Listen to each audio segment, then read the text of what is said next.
Hello दोस्तों, welcome back to the channel. आज हम लोग डिस्कस करेंगे थोड़ा सा साइकोलॉजिकल पॉइंट ऑफ व्यू पर। हम लोग डिस्कस करेंगे कि कैसे ट्रेडिंग में ये ट्रेड इनिशिएट करने समय किन किन बातों का ध्यान रखना बहुत ज़रूरी है, जिससे कि आपका आउटकम ठीक रहे और आप किसी भी रैंडम ट्रेड के पीछे मत भागो।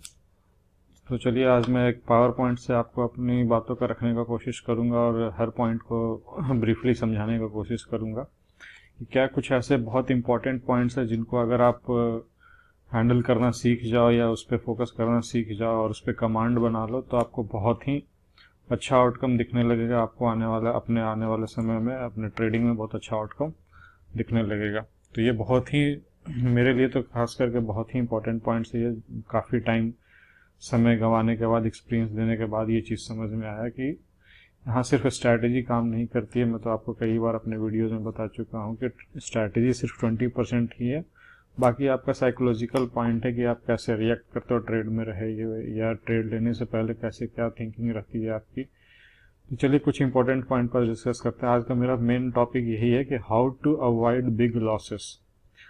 कोई बड़ा लॉसेस को ट्रेडिंग में कैसे हम लोग अवॉइड करें। Some most important points to consider while initiating trade, मतलब ट्रेड इनिशिएट करने से पहले किन किन बातों का ध्यान रखना है और ट्रेड में रहते समय भी किन किन बातों का ध्यान रखना है, ये सब आज हम लोग डिस्कस करेंगे। तो watch it slowly and try to understand my points deeply to get good trading psychology. मतलब थोड़ा सा आप बहुत ध्यान से देखना इस चीज़ को, थोड़ा टाइम लगेगा, थोड़ा सा लेक्चर टाइप का भी लग सकता है ये, लेकिन कहीं ना कहीं आपको देर सवेर यही समझ में आएगा कि ये सब पॉइंट्स बहुत मायने रखते हैं ट्रेडिंग में। अगर आपको एक सक्सेसफुल करियर बनाना है ट्रेडिंग में, तो ये सब पॉइंट्स आपको देर सवेर, आप चाहे गिर के सीखो, चाहे ठोकर खा के सीखो, चाहे लॉस लेके सीखो, आपको समझ में आएगा कि ट्रेडिंग साइकोलॉजी या ट्रेडिंग माइंडसेट एक अच्छे खासे एक्सपीरियंस होने के बाद ही आपको वो चीज़ डेवलप होगा। वो कोई सिखाने वाली चीज़ ही नहीं है। आपको कोई स्ट्रैटेजी बता सकता है या कुछ पॉइंट्स बता सकता है, लेकिन वो प्रैक्टिस करने के बाद ही आपको प्रॉपर जो माइंडसेट होता है ट्रेडर का, वो समझ में आएगा कि कैसे ये चीज़ करना रहता है। तो चलिए, आपको स्लाइड बाय स्लाइड मैं आपको पॉइंट्स बाय पॉइंट्स आपको समझाने की कोशिश करूंगा। तो देखिए, बेसिकली ट्रेडिंग में होता क्या है कि ट्रेडिंग के कोई 5 ही आउटकम हो सकते हैं इन जनरल। अगर आप कोई भी ट्रेड इनिशिएट करते हो, उसके सिर्फ 5 आउटकम हो सकते हैं। Any trade mostly have 5 outcome. तो क्या क्या क्या 5 सिनेरियो हो सकता है अगर आप कोई ट्रेड इनिशिएट करते हैं। तो या तो आप उसमें कुछ बड़ा विन कर सकते हैं, या एवरेज विन, स्मॉल विन कर सकते हैं, या तो कॉस्ट टू कॉस्ट भी रह सकते हैं, आप ब्रेक इवन पे निकल सकते हैं। नहीं तो अगर आपका स्टॉप लॉस वगैरह हिट हो गया छोटा सा, या कुछ आपके अगेंस्ट में ट्रेड रह गया, आपको स्टॉप लॉस पे एग्जिट करना पड़ा, तो आपको एवरेज लॉस हो सकता है। सबसे बड़ा प्रॉब्लम है ये बिग। इसका कारण क्या है? होप।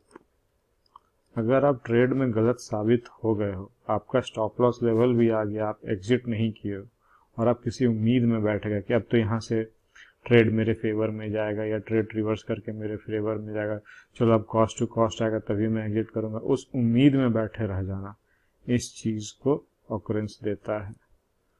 अगर आप किसी उम्मीद में बैठ गए, होप में बैठ गए कि नहीं नहीं अभी मैं इतना लॉस कैसे बुक कर सकता हूँ, कुछ तो कॉस्ट टू कॉस्ट आ जाए, कॉस्ट टू कॉस्ट पे तो आप निकले नहीं, स्मॉल लॉस पे भी आप निकले नहीं, तो जब आप इस लेवल पे पहुंच गए तो आप उम्मीद करते हो कि यहाँ से यहाँ आ जाए पहले, तो यहाँ भी आने से आपको नहीं हो पाएगा। फिर जब यहाँ जाएगा तो फिर आपको उम्मीद लगेगी कि नहीं, थोड़ा सा और मेरे फेवर में आके एटलीस्ट ब्रेक इवन पे मैं निकल जाऊँ। तो सबसे बड़ा प्रॉब्लम है आपके ट्रेडिंग आउटकम को खराब करने का ये बिग लॉसेस।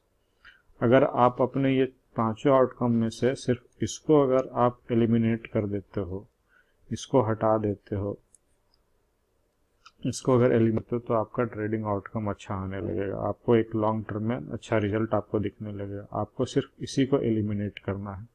तो आज का मेन टॉपिक यही है कि हम लोग अपने ट्रेडिंग में बिग लॉसेस को किस तरीके से अवॉइड कर सकते हैं।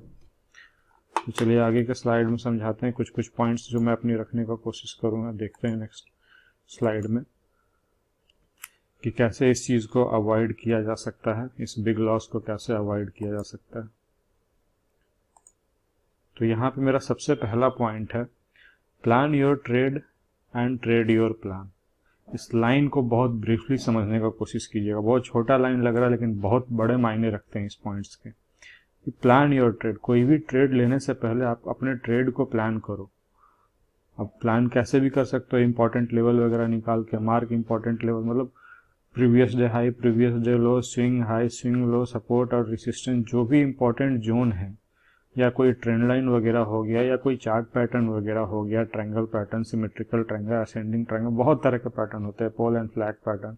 किसी भी तरह का कोई पैटर्न अगर चार्ट पे बन रहा है तो उस चीज़ को मार्क कर लेना पहले से। आपको मतलब नेक्स्ट डे अगर आपको कुछ ट्रेड लेना या नेक्स्ट वीक ट्रेड लेना तो आपको पहले से वो सब चार्ट वार्ट खोल करके हर चीज़ मार्क करके रखना पड़ेगा।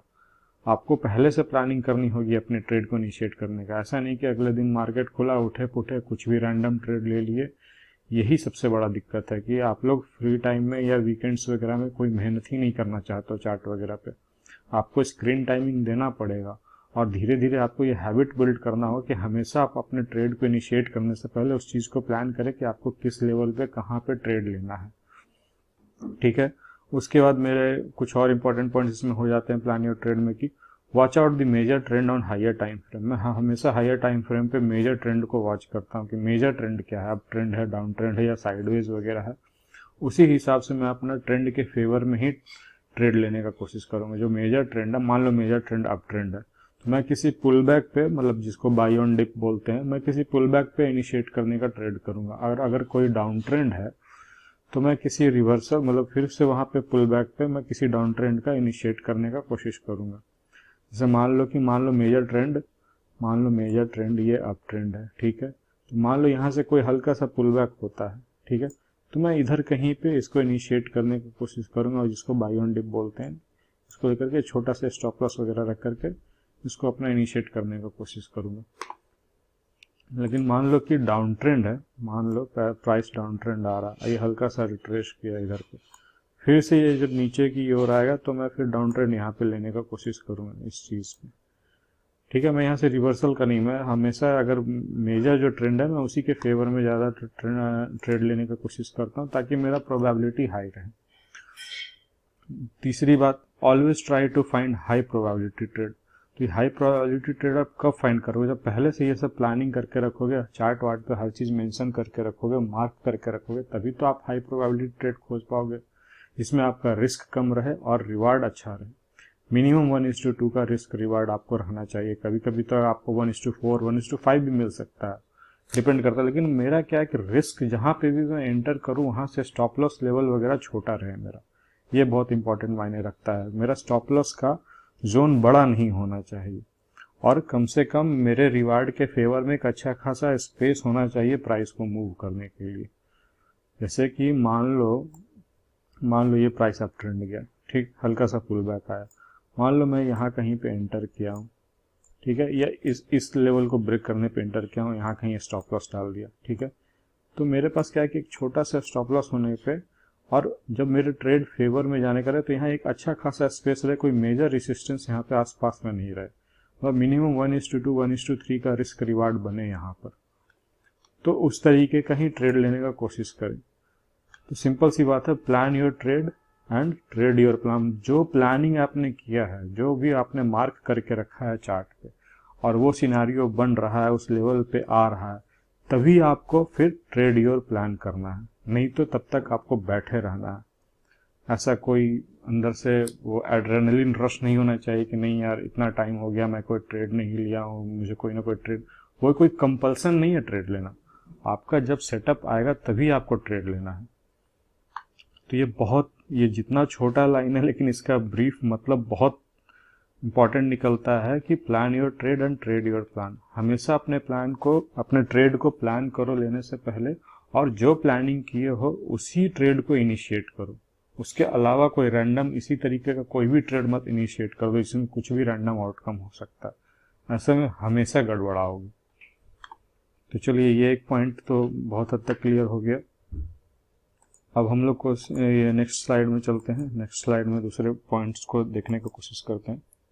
दूसरा पॉइंट्स मेरा ये है, wait for your setup on chart to enter any trade. जैसा कि मैं भी बता रहा था कि कोई भी रैंडम ट्रेड बीच में मत लिया करो। जो भी आपने प्लान किया है उस लेवल तक, मान लो कोई लेवल मार्क करके रखा है ट्रेड लेने का, तो उस लेवल तक ट्रेड को आने दो, प्राइस को आने दो, तभी जाकर के ट्रेड इनिशिएट करो। वेट फॉर योर सेटअप, जो भी आपका सेटअप है। मान लो आपका कोई पैटर्न बनने का सेटअप है, आप पैटर्न पे ट्रेड लेते हो, हेड एंड शोल्डर हो गया, पोल एंड फ्लैग हो गया, सिमेट्रिकल ट्रायंगल हो गया, कुछ भी, या कोई ब्रेकडाउन ट्रेड लेते हो, तो वो सेटअप का होने का इंतजार करो। अब चाहे उसमें 1 घंटा लगे या एक दिन लगे या 2 दिन लगे, वो सेटअप का होने का इंतजार करो। सेटअप नहीं बन रहा है आपका, जो भी प्री डिफाइंड सेटअप है, सपोर्ट रेसिस्टेंस हो गया, ट्रेंड लाइन से डिपेंडेंट हो गया, जो भी आपका सेटअप है उसका होने का इंतजार करो। तो don't take any random trades while watching chart continuously, always wait for your predefined setup to occur on chart for initiating any trade. Simple सी बात है, अपने ट्रेड सेटअप को पहले चार्ट पे बनने दो। जब वो चार्ट पे बन गया, आपको सिग्नल मिल गया, तो फिर ट्रेड लेने में देर भी मत करो। वो कन्विक्शन आपका होना चाहिए कि फिर ट्रेड इनिशिएट कर देना है आपको, फिर उसमें ज़्यादा भी वेट मत करो। दूसरी बात है, cut the noise as much as possible, trade only your on analysis. दूसरी बात है कि इधर उधर रैंडम किसी से कंपेयर मत करो कि ट्विटर पे को लोग क्या बोल रहे हैं या न्यूज़ चैनल पे लोग क्या अपना राय दे रहे हैं। बहुत ज़्यादा राय डिस्कस करोगे, बहुत ज़्यादा एनालिसिस आप एक दूसरे का मिक्स करोगे, तो फिर आप अपना भी एनालिसिस पे ट्रेड नहीं ले पाओगे और आप कंफ्यूज होकर के रह जाओगे, फिर उसमें गलती होने का चांस आपसे बहुत ज़्यादा है। तो हमेशा नॉइज़ को कट करें, बहुत ज़्यादा इधर उधर देखने की ज़रूरत नहीं है, ना किसी का टेलीग्राम, ना ट्विटर वगैरह। आपका जो अपना एनालिसिस कह रहा है, अपना ट्रेड कह रहा है, उसी हिसाब से अपने ट्रेड को आप लो। तीसरा point, the less trade the more will B profit. ये बहुत इंपॉर्टेंट पॉइंट है। जितना कम ट्रेड करोगे, प्रॉफिट उतना ही ज़्यादा रहेगा। तो कम ट्रेड कब होगा? जब आप अपने सेटअप का वेट करोगे, वेट फॉर योर सेटअप। तभी तो जब सेटअप सिग्नल देगा तभी आपको ट्रेड लेना है। ऐसे कभी भी कोई एक्स्ट्रा फालतू ट्रेड नहीं लेना है आपको। तो इस चीज़ का हमेशा वेट करो। The more trade the more will be brokerage and charges which will ultimately lead to losses. इसी का जस्ट अपोजिट, जितना ज़्यादा ट्रेड लोगे, मान लो आप कोई भी ट्रेड लेते हो, आपको प्रॉफिट हो या लॉस हो, आपको तो चार्जेस वगैरह तो देने ही है। चार्जेस से तो आप नहीं बच सकते हो। जो भी है एसटीटी वगैरह हो गया, स्टैम्प ड्यूटी हो गया, ब्रोकरेज हो गया, या सेबी चार्जेस हो गया, जो भी आपका चार्जेस लगता है, चाहे आपका कोई भी रैंडम ट्रेड हो, कोई भी प्रॉफिट या लॉस ट्रेड हो, आपको तो वो चार्जेस देने ही देने हैं।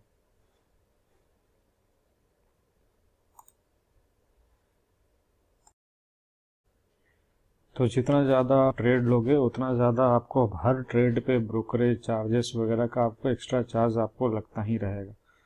तो आप ये ट्रेड कम कब लोगे? ट्रेड तभी ना कम लोगे जब आप अपने सेटअप का वेट करोगे होने का।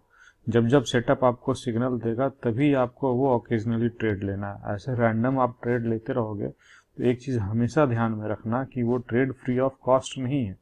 आप अगर ब्रेक इवन पे भी निकलते हो तो भी आपको उसमें लॉस होना है, just because of brokerage charges जो भी है आपको हर ट्रेड पे लगना है। मान लो आप कहीं पे ब्रोकरेज फ्री प्लान में भी हो, आप सोच रहे हो कि नहीं मेरा तो और 2-3 ब्रोकर ऐसे हैं जो कि ब्रोकरेज फ्री देते हैं, इंट्राडे वगैरह में ब्रोकरेज चार्जेस नहीं लगता है, तो ये आपको उतना भी मैटर नहीं करता। लेकिन सबसे ज़्यादा मैटर करता है ये चार्जेस, जो गवर्नमेंट चार्जेस होते हैं, या जो सेबी का चार्जेस हो गया, एसटीटी वगैरह हो गया, स्टैम्प ड्यूटी वगैरह हो गया, वो आपको हर ट्रेड पे लगने हैं, वो आपको ट्रेडिंग का कॉस्ट आना ही आना है। तो आप जितना कम ट्रेड रखोगे उतना इस चीज़ से भी आपको बचत होगा। आप ऐसे रैंडम कोई भी उलूल जुलूल ट्रेड लेते रहोगे, या किसी के कहने पे, या कोई ट्रेडिंग टिप्स पे, या किसी का और एनालिसिस देखने पे आप रैंडम ट्रेड मारते रहोगे, तो वह आपको फ्री ऑफ कॉस्ट नहीं होने वाला, वो आपको हर पे चार्जेस लगना है। इस बात का हमेशा आपको ध्यान रखना है। तो जब आप इस चीज़ का ध्यान रखोगे तो खुद आपका ट्रेड कम हो जाएगा। आप अपने सेटअप का होने का वेट करोगे, सेटअप सिग्नल देगा तभी ट्रेड करोगे। तो the more trade the more will be brokerage and charges which will ultimately lead to losses. ठीक है, ये सब पॉइंट्स भी आपको क्लियर हो गया। अब चलिए नेक्स्ट स्लाइड पे चलते हैं। ये बहुत इंपॉर्टेंट है। जैसे पॉइंट सारे इंपॉर्टेंट है, लेकिन आप देखते जाओ, हर बात को आप माइन्यूटली उसको समझने का कोशिश करो कि मैं कहना क्या चाह रहा हूँ अपने हर चीज़ पे। और ये कहीं ना कहीं आपको, अगर आप नए ट्रेडर हो तो आपको देर से समझ में आएगा, थोड़ा बहुत एक्सपीरियंस हो गया तो कहीं ना कहीं आपको फील होता होगा कि नहीं, ये जो मैं सारी बातें कर रहा हूँ ये बहुत इंपॉर्टेंट पॉइंट्स हैं। तो मेरा थर्ड पॉइंट्स हो गया, ऑलवेज कीप स्टॉप लॉस या हेजेस, जो भी आप प्रिफर करते हो, और पोजीशन साइज इन चेक। ये दोनों चीज़ का हमेशा ध्यान रखना ट्रेड इनिशिएट करने से पहले, और ट्रेड इनिशिएट करने के बाद ये स्टॉप लॉस आपका मेंटेन वगैरह है कि नहीं है, ये सिस्टम में डला हुआ है कि नहीं है, हेजेस वगैरह लगा हुआ है कि नहीं है, ये हमेशा ध्यान रखना। While entering in any single trade, first always look for your stop loss level before looking for target level। मतलब किसी भी ट्रेड में आप इनिशिएट करें तो आप अपना ये देखो कि आपका स्टॉप लॉस कहाँ पे बन रहा है। अगर मैं उस ट्रेड को इनिशिएट करने जा रहा हूँ, ट्रेड पंच करने जा रहा हूँ, तो मेरा स्टॉप लॉस वहाँ से कितना दूर है, वो मेरे रिस्क एपेटाइट में है कि नहीं है, वो मेरा जो रिस्क टेकिंग कैपेसिटी है, जो मेरा रिस्क लेने का कैपेबिलिटी है हर ट्रेड पे, वो उसके अंडर में आ रहा है कि नहीं आ रहा है, या बहुत बड़ा स्टॉप लॉस हो जा रहा है। ये सब हमेशा आपको ध्यान में रखना होगा। और ट्रेड लेते ही के साथ आपको टारगेट का नहीं ऑर्डर डालना, टारगेट का बाद में भी ऑर्डर वगैरह डाल सकते हो, पंच कर सकते हो, लेकिन जैसे ही आप अपना ट्रेड एंटर किए तुरंत में आपको स्टॉप लॉस ऑर्डर, जो भी आपका pre defined stop loss level है उसका ऑर्डर आपको लगा देना है, या फिर जो भी आपका हेजेस है हेजेस को लगा देना है वहां पर। तो बिना इनके ट्रेड को ऐसे निकेट ट्रेड तो कभी करना ही नहीं है। आपका स्टॉप लॉस वगैरह हमेशा स्ट्रिक्टली मेंटेन होना चाहिए, जो भी आपका लेवल वाइज हो गया या जो भी आपका कंडीशन है स्टॉप लॉस रखने का, तो स्टॉप लॉस को हमेशा मेंटेन करें। Strictly keep your position size, मतलब जो भी लॉट्स होते हैं in check and as low as possible according to capital size, so that in any case you want lose maximum 0.5 to 1% on any single trade. आपको अपना position size उसी हिसाब से रखना है, और उतना ही रखना है कि अगर वो ट्रेड आपका गलत हो भी जाए, स्टॉप लॉस वगैरह हिट हो भी जाए, तो मैक्स टू मैक्स, मैं नए ट्रेडर को तो स्ट्रिक्टली बोलूंगा कि 0.5%, और जिनको थोड़ा बहुत एक्सपीरियंस हो गया, थोड़ा बहुत टाइम दे दिए, तो वो 1%। इससे ज़्यादा कभी मत होने दीजिए।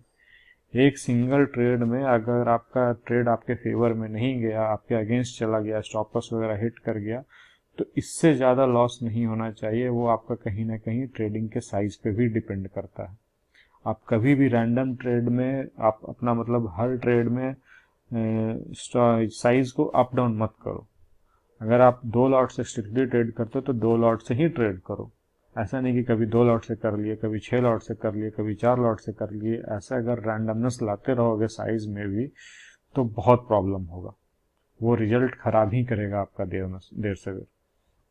तो आप अपना ट्रेडिंग साइज हमेशा क्रॉस चेक करके रखो। मान लो कि 10 लाख का कैपिटल है आपका, मान लो कि आपका कैपिटल करीब करीब 10 लाख के आसपास है, तो आप इस पे कहीं ना कहीं 5 लॉट से आपका ट्रेडिंग साइज चल रहा है। 20L नहीं हो जाए तब तक आप 5 लॉट से 10 लॉट करने का मत सोचना, कभी गलती से भी नहीं। ऐसा नहीं कि आपका 10 ट्रेड 12 ट्रेड लगातार आपका हिट चला गया और आपको बहुत कॉन्फिडेंस, आपका लेवल हाई हो गया, और आप अचानक सोच रहे कि चलो अब थोड़ा सा साइज बढ़ाया जाए। इस ट्रेड में, इस सिंगल ट्रेड में आपको गट फीलिंग बहुत ज़्यादा हो रहा है, या बहुत जगह से एनालिसिस वगैरह हो रहा है आपको कि नहीं, आपको बहुत ये हाई प्रोबेबिलिटी ट्रेड लग रहा है, कुछ ज़्यादा ही हाई प्रोबेबिलिटी ट्रेड लग रहा है, आप 5 लॉट से सीधे उसमें 10 लॉट कर दिए। गलती मत करना। अगर 10% के कारण भी चांस रहेगा कि उसका स्टॉप लॉस या रिवर्स कर जाए या कुछ भी हो जाए, आपके अगेंस्ट में चला जाए, तो आपका 2-3 ट्रेड का प्रॉफिट वो खा जाएगा। अगर आप अपना ट्रेड साइज का, ये ट्रेड साइज में छेड़छाड़ करते हो तो कोई भी रैंडमनेस ट्रेड साइज में भी मत लाओ। 5 लॉट से करो तो 5 लॉट को ही कंटिन्यू रखो एक लिमिटेड टाइम के लिए। जब आपका जैसे जैसे कैपिटल इंक्रीज होगा तो अपना लॉट साइज वगैरह इंक्रीज करो, ठीक है। Never ever increase your position size after any winning और लूजिंग स्ट्रिक्स। मैं यही बोलना चाह रहा था कि जब भी आपका लगातार कोई विनिंग स्ट्रिक चल रहा है, मतलब पिछले 8-10 ट्रेड आपका लगातार विनिंग चल रहा है, तो उसमें भी आपको लॉट साइज नहीं बढ़ाना है। या फिर लूजिंग स्ट्रिक चल रहा है, मतलब मान लो 4-5 ट्रेड हमेशा लॉस हो गया, लगातार 4-5 ट्रेड लॉस चल गया, और आप रिवेंज लेने का कोशिश में आ गए, रिवेंज के मूड में आ गए कि नहीं, छठा लॉट तो अब 5 बार मेरा ट्रेड गलत गया है तो छठा तो सही होगा ही होगा। ऐसा कोई कंपल्सन नहीं है, हो सकता है कि छठा ट्रेड भी आपका स्टॉप लॉस हिट कर जाए, क्या ठीक है। और अगर आपने उसमें कुछ ज़्यादा ही ओवर साइज ट्रेड कर दिया तो सोच लीजिए आप और कितना ड्रॉ डाउन में चले जाइएगा।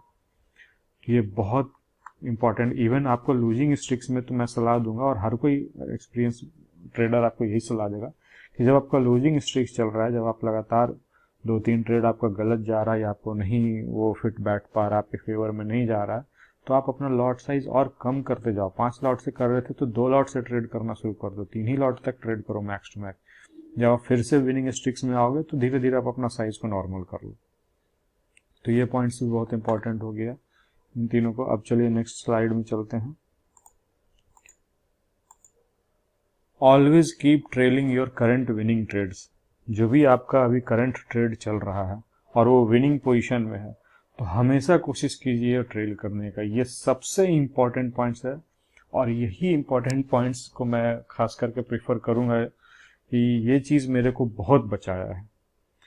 कभी भी आप जब तक ट्रेल नहीं करोगे, आप अपना रिस्क को मैनेज नहीं करोगे। मान लो आप ट्रेड में एंटर कर गए, ट्रेड आपके फेवर में भी जा रहा है, तो जो आपका इनिशियल रिस्क था उसको तो मैनेज करना शुरू करो।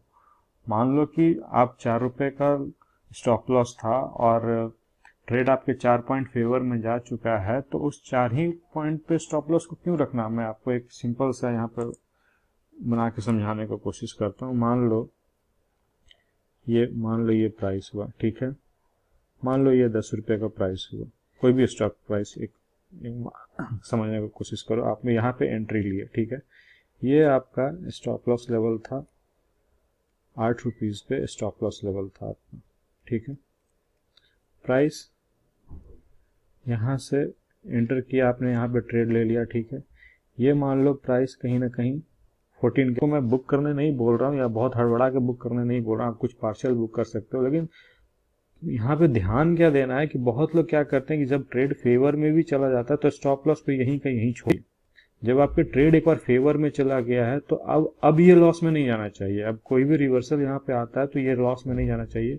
तो मैं हमेशा क्या करता हूँ, जब भी मेरा ट्रेड 1:1, मिनिमम 1:1 से ज़्यादा में अगर चला जाता है फेवर में, 1:1 से यहाँ से कहीं ऊपर चला गया, 1:1 बन चुका है, इससे प्राइस ऊपर कहीं घूम रहा है, तो मैं हमेशा स्टॉप लॉस को कॉस्ट पे ले आऊँगा। फिर मेरा स्टॉप लॉस से एंट्री पॉइंट हो जाएगा।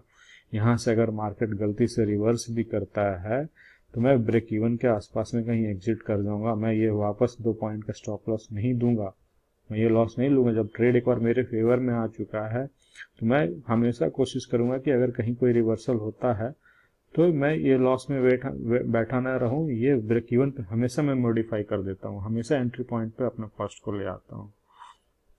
तो once your current running trade moves in your favor more than 1:1 plus risk reward, always trail your stop loss at cost so that in any reversal you will be exit in break even। Simple सी बात है, मैं क्या कहना चाह रहा हूँ, जब भी आपका ट्रेड फेवर में चला गया आपके फेवर में, तो स्टॉप लॉस को यहीं छोड़ देने का कोई मतलब नहीं बनता है। हमेशा इसको मॉडिफाई करके आप अपने एंट्री पॉइंट या हल्का सा एंट्री पॉइंट से ऊपर, मतलब जो भी आपका चार्जेस वगैरह है वो कवर हो जाए। तो जब भी कभी अगर इनकेस कोई भी कारण से, कोई न्यूज़ के कारण से, किसी भी कारण से मान लो ये सस्टेन नहीं किया और अचानक से रिवर्सल आ गया, तो आप एटलीस्ट ब्रेक इवन पे तो निकल जाओगे। ये तो आपका इंटैक्ट हो गया, ये तो रिस्क मैनेज हो गया आपका। जो इनिशियल रिस्क था उसको तो मैनेज कर दिया आप। स्टॉप लॉस मॉडिफाई करके करो या हेजेस को और ऊपर ले जा करके करो। जैसे कि मैं हमेशा अपने ट्विटर पे जो भी करंट वीकली ट्रेड वगैरह डालता हूँ तो मैं हमेशा उसमें दिखाता हूँ कि मेरा हमेशा फोकस रहता है कि जब भी ट्रेड मेरे फेवर में आ जाए तो मैं जितना ज़्यादा से ज़्यादा अपना रिस्क को मैनेज करने का कोशिश करूँ। आप अगर मेरे को ट्विटर पे फॉलो करते हो तो हमेशा ये चीज़ को नोटिस करते हो कि मैं हमेशा रिस्क को मैनेज करने में ही फोकस करता हूँ, और हमेशा प्रो ट्रेडर यही करते हैं, वो इनका ध्यान इस पर रहता है रिस्क को कितना मैनेज किया जा सकता है। ठीक है, एक पॉइंट तो ये हो गया। दूसरा पॉइंट हो गया, keep booking partial size in your profitable running trade at each important level and keep trailing the stop loss for rest size to capture the trending move as much as possible with security for not getting into any FOMO feeling।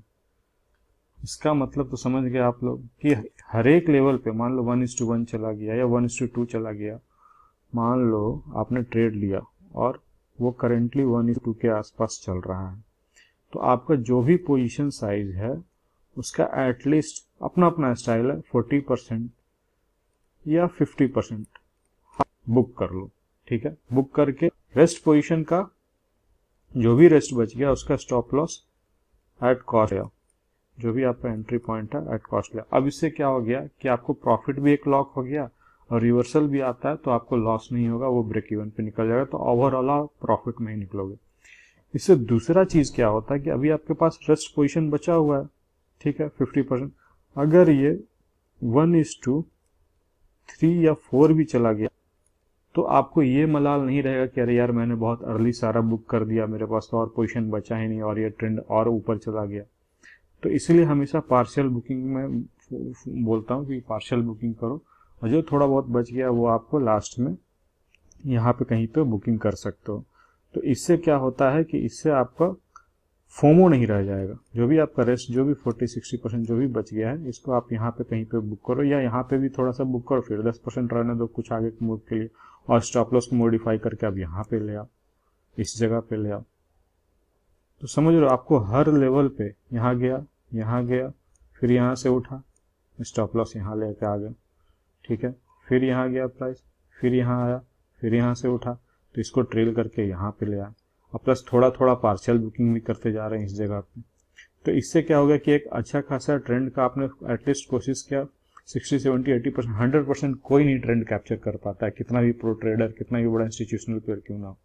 लेकिन हमेशा कोशिश यही रहता है, तरीका यही रहता है कि जितना ज़्यादा से ज़्यादा उस ट्रेंड का मूव कैप्चर कर पाए, सो डैट हम किसी फोमो फीलिंग में नहीं है, fair of missing out feeling में नहीं है। अगर इस फीलिंग में नहीं आते हो तो बहुत अच्छा ट्रेड, इस फीलिंग में आ जाते हो तो आप कहीं ना कहीं रैंडम गलती करने के काबिल बन जाते हो। तो ये बहुत इंपॉर्टेंट पॉइंट है कि हम किसी फोमो फीलिंग में नहीं आए। तो दोस्तों अभी हमने जितना भी पॉइंट्स को डिस्कस किया, आप खुद से समझ रहे हो कि कितने इंपॉर्टेंट पॉइंट्स हैं वो सारे वो। तो अब वो समझने के बाद आपका क्या दायित्व बनता है कि आप अगर उसको अपने हैबिट में बिल्ड करना चाहते हो, वो ट्रेडिंग माइंडसेट लाना चाहते हो, तो एटलीस्ट आपको 3, 4, 6 महीने मिनिमम उसको प्रैक्टिस करने होंगे।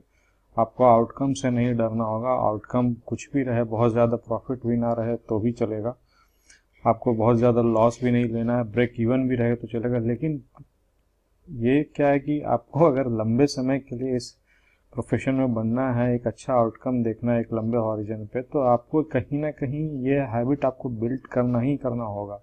अगर ये हैबिट बिल्ड नहीं करोगे तो समझो कि आप ट्रेडिंग एकदम प्रॉपर गैम्बलिंग की तरह ले रहे हो।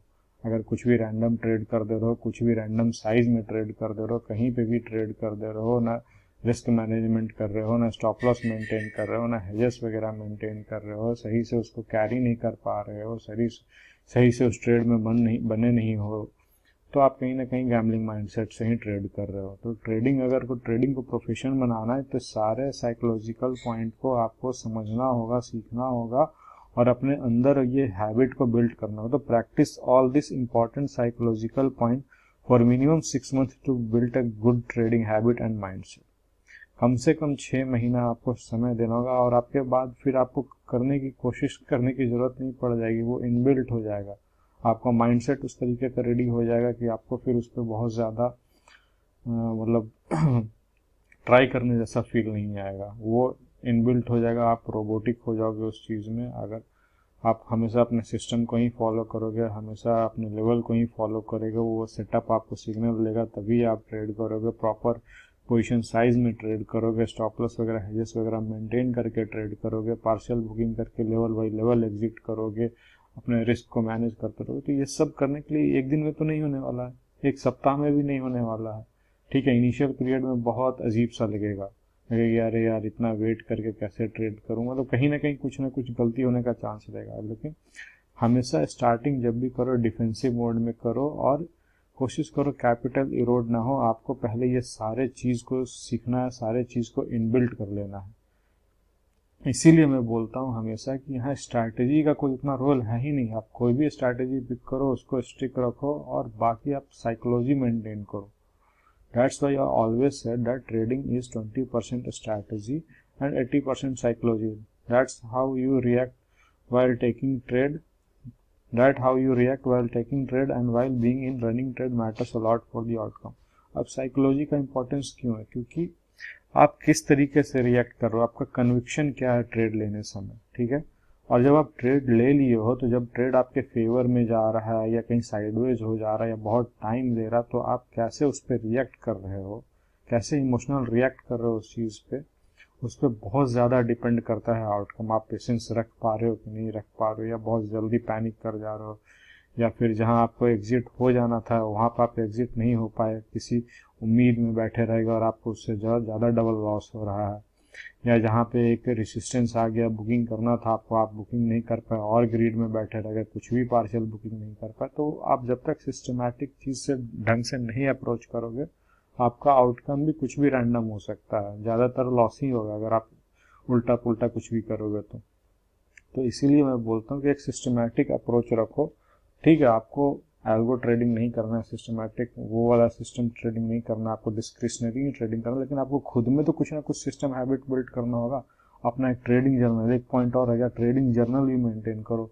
जब भी आप सेटअप आया, ट्रेड लिए, तो उसका रिमार्क वगैरह लिखा करो, कितने साइज में ट्रेड लिए, ट्रेड लेने से पहले क्या सोचे थे, एग्जिट करने क्या सोचे, हमेशा रिमार्क वगैरह को। उससे क्या होगा कि आप खुद को रीड कर पाओगे। एक महीने का अपना ट्रेडिंग जर्नल उठा करके देखोगे तो खुद को रीड कर पाओगे कि आपका क्या बिहेवियर है और उसमें और क्या चेंजेस वगैरह लाना है, क्या मॉडिफाई करना है।